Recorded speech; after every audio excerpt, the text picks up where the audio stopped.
আপনার হাত পা বা কোমরের ব্যথা কি শুধু ক্লান্তি, নাকি শরীরের ভেতর থেকে ধীরে ধীরে দুর্বল হয়ে যাচ্ছে? অনেকেই প্রতিদিন এমন কিছু ছোট ছোট ভুল করেন যার কারণে এক সময় এমন অবস্থা হয় সোজা হয়ে দাঁড়ানোও কষ্ট হয়ে যায়। কিন্তু ভালো খবর হলো, আজ আমি এমন কিছু সহজ ঘরোয়া উপায় বলবো যেগুলো ঠিকভাবে মানলে এই ব্যথা অনেকটাই কমানো সম্ভব। আর ভিডিওর শেষে আমি এমন একটি ভুলের কথা বলবো যা 90% মানুষ প্রতিদিন করে, আর সেটাই ব্যথাকে আরো বাড়িয়ে দেয়। আসসালামু আলাইকুম, আপনাদের প্রিয় চ্যানেল স্বাস্থ্য দিগন্তে আপনাকে জানাই আন্তরিক স্বাগতম। আমরা অনেক সময় শরীরের ছোট্ট ছোট্ট সমস্যাগুলোকে গুরুত্ব দিই না, ভাবি এটা তো সাধারণ ব্যাপার। কিন্তু ধীরে ধীরে সেই ছোট্ট সমস্যাই বড় রোগের কারণ হয়ে দাঁড়াতে পারে, আর তখনই শুরু হয় দুশ্চিন্তা। তাই আপনার স্বাস্থ্য নিয়ে যদি কোনো প্রশ্ন, ভয় বা দ্বিধা থাকে, তাহলে সহজ ভাষায় সঠিক প্রয়োজনীয় তথ্য পেতে নিয়মিত দেখুন স্বাস্থ্য দিগন্ত। এই চ্যানেলে আপনি পাবেন রোগের লক্ষণ, প্রয়োজনীয় সতর্কতা, ঘরোয়া ও স্বাস্থ্যকর পরামর্শ, আর স্বাস্থ্য সম্পর্কিত গুরুত্বপূর্ণ তথ্য একদম সহজ ভাষায়। আপনি যদি নতুন হয়ে থাকেন তাহলে এখনই চ্যানেলটি সাবস্ক্রাইব করুন আর বেল আইকনটি অন করে রাখুন, যাতে আমাদের প্রতিটি দরকারি স্বাস্থ্য ভিডিও সবার আগে আপনার কাছে পৌঁছে যায়। ইনশাল্লাহ আমরা সবসময় চেষ্টা করব আপনার সঠিক উপকারী তথ্য দিতে। একটা জিনিস খেয়াল করেছেন, আগে সকালে ঘুম থেকে উঠে আপনি ফ্রেশ অনুভব করতেন, কিন্তু এখন উঠে দাঁড়াতেই কোমরে টান লাগে, হাঁটতে গেলে হাঁটু ব্যথা করে, হাত পা ভারী লাগে। অনেকেই তখন বলেন এইটা বয়সের কারণে হচ্ছে, কিন্তু সত্যি কথা হলো সব ব্যথা বয়সের জন্য না। আরো ভয়ঙ্কর ব্যাপার হলো এই ব্যথাগুলো অনেক সময় বড় সমস্যার শুরু হতে পারে। আমাদের শরীরের হাড় আর পেশি একটা মেশিনের মতো। যখন আপনি নিয়মিত নড়াচড়া করেন সব ঠিক থাকে, কিন্তু যখন সারাদিন বসে থাকেন, শরীর চর্চা করেন না, ঠিক মতো খাবার খান না, তখন ভেতরে ভেতরে কি হয় জানেন? পেশি দুর্বল হয়ে যায়, হাড় পাতলা হতে থাকে, জয়েন্ট শক্ত হয়ে যায়, আর তখনই শুরু হয় এই ব্যথা। কিন্তু এখানেই সবচেয়ে বড় ভুলটা করেন বেশিরভাগ মানুষ। অনেকেই ব্যথা হলেই কি করেন? সারাদিন শুয়ে থাকেন, ভাবেন বিশ্রাম নিলে ভালো হবে, কিন্তু আসলেই উল্টাটা হয়।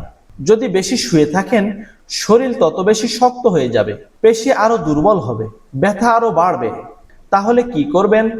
সম্পূর্ণ বিশ্রাম না নিয়ে হালকা নড়াচড়া করতে হবে। মনে রাখবেন আর একটা খুব কমন ভুল, অনেকে মাসের পর মাস ব্যথা সহ্য করেন, ভাবেন এটা নিজে নিজে ঠিক হয়ে যাবে, কিন্তু ধীরে ধীরে কি হয় জানেন? সমস্যা জমতে থাকে, পরে সেটা বড় রোগে পরিণত হয়। এখনকার ভুলটা শুনলে আপনি অবাক হবেন। আমরা ঘন্টার পর ঘন্টা মোবাইল দেখি, কম্পিউটার ব্যবহার করি, কিন্তু খেয়ালই করি না আমরা কেমন ভাবে বসে আছি। বাঁকা হয়ে বসা, ঘাড় নিচু করে থাকা, এই অভ্যাসগুলো ধীরে ধীরে কোমর আর ঘাড়ের উপর চাপ বাড়ায়, আর এই চাপই এক সময় ব্যথার কারণ হয়। এখন প্রশ্ন হলো, কি করলে সত্যি আরাম পাবেন?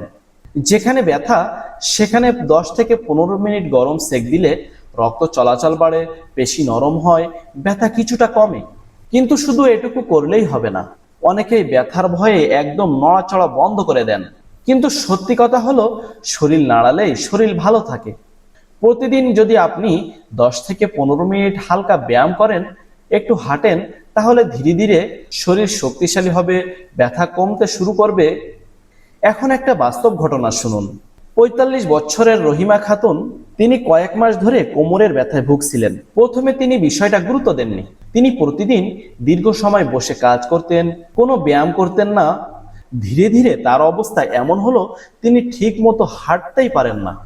পরে ডাক্তার দেখানোর পর তিনি বুঝতে পারলেন তার পেশি অনেক দুর্বল হয়ে গেছে। কিন্তু ভালো খবর হলো তিনি নিয়মিত হাঁটা শুরু করেন, হালকা ব্যায়াম করেন, আর কয়েক সপ্তাহ পর তার অবস্থার উন্নতি হতে শুরু করে।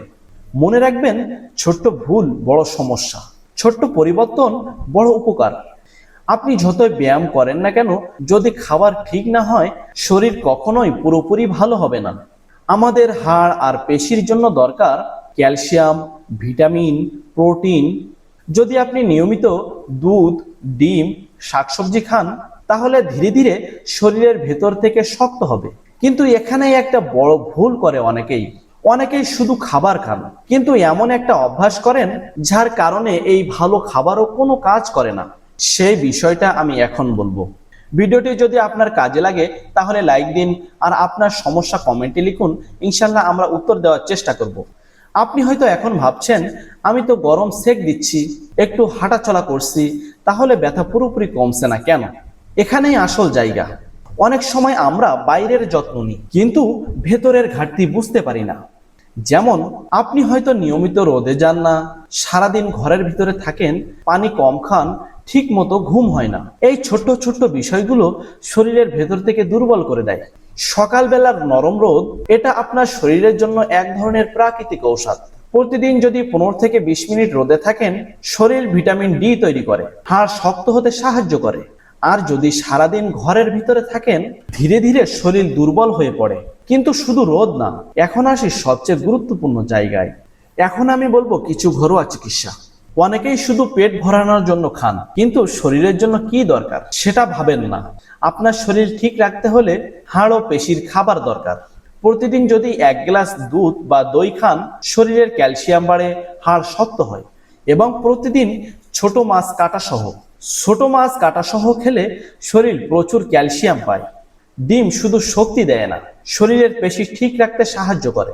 কিন্তু সমস্যা কোথায় জানেন? আমরা ভালো খাবার কম খাই, আমরা ক্ষতিকর খাবার বেশি খাই। যেমন সফট ড্রিঙ্ক, অতিরিক্ত তেল ঝাল, ফাস্টফুড, এগুলো ধীরে ধীরে শরীরের ক্ষতি করে। একটা অভ্যাস আছে যেটা ঠিক না করলে কিছুই কাজ করবে না। 90% মানুষের করা ভয়ঙ্কর ভুল, দীর্ঘ সময় একভাবে বসে থাকা। আপনি হয়তো এখন মোবাইল দেখছেন বা কাজ করছেন, খেয়াল করে দেখুন কতক্ষণ ধরে একইভাবে বসে আছেন। এই অভ্যাসের কারণে কোমরে চাপ পড়ে, পেশি শক্ত হয়ে যায়, রক্ত চলাচল কমে যায়, আর তখনই ব্যথা বাড়াতে থাকে। তাই কি করবেন? প্রতি 30 থেকে 40 মিনিট পর উঠে দাঁড়ান, একটু হাঁটুন, শরীর নাড়ান। এই ছোট্ট অভ্যাসটাই বড় পরিবর্তন আনতে পারে। এখন বলবো ঔষধ নিয়ে গুরুত্বপূর্ণ কথা। অনেকেই ব্যথা হলেই নিজের মতো করে ঔষধ খেয়ে ফেলেন, কিন্তু এটা খুব বিপজ্জনক হতে পারে। হালকা ব্যথার জন্য মাঝে মাঝে প্যারাসিটামল নেওয়া যেতে পারে, বা ব্যথার জায়গায় জেল ব্যবহার করা যায়।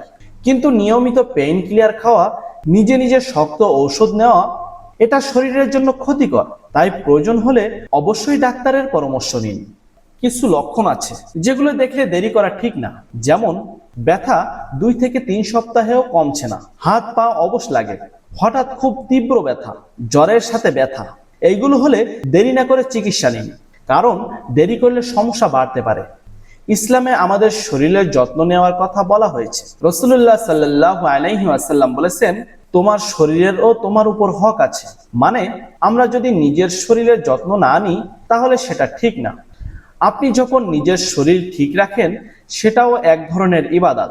একবার ভাবুন, আপনি যদি সুস্থ থাকেন তাহলে আপনার পরিবারও ভালো থাকবে। কিন্তু যদি এই ছোট্ট ব্যথাগুলো অবহেলা করেন, এক সময় বড় সমস্যায় পরিণত হতে পারে।